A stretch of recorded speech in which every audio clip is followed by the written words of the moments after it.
আমরা কঠোর থেকে কঠোরতম কর্মসূচির মাধ্যমে আমার ভাই শহীদ আল্লামা রহিতুদ্দিন আল কাদরী সাহেবের হত্যাকারীদের বিচার করে যাবে ইনশাআল্লাহ।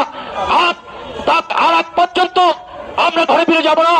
আমাদের ভাইদেরকে, পুলিশ ভাইদেরকে বলছি, আপনারা কোনো নির্যাতন করবেন না, কারণ আমার ভাইরা তো কোনো অন্যায় করেনি, একটি হত্যাকাণ্ডের প্রতিবাদ করেছিল, সেটা কি কোনো অপরাধ? আপনারা ভুলে গেলে চলবে না। এই দেশ কারো বাবার দেশ না, এই দেশ সকলের দেশ, সুন্নিয়াতের দেশ, অনেক দেশ।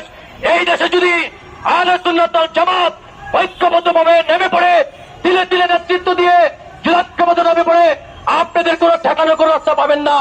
তাই আর কথা বাড়াবো না, আপনারা আমাদের দাবিগুলো মেনে যদি না নেন, আমরা কিভাবে দাবি আদায় করতে হয় সেটা আমরা জানি।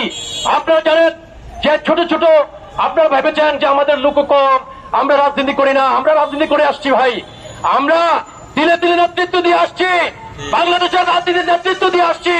আমরা জানি কিভাবে রাজনীতি করতে হয়।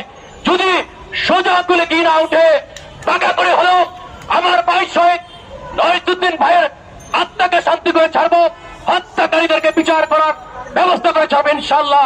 সেই আশাবাদ ব্যক্ত করে আজকের মতো বিদায় নিচ্ছি। আল্লাহ হাফেজ। বাংলাদেশ জিন্দাবাদ, আহলে সুন্নাত ওয়াল জামাত জিন্দাবাদ। সকলকে ধন্যবাদ। আসসালামু আলাইকুম ওয়া রাহমাতুল্লাহি ওয়া বারাকাতুহু।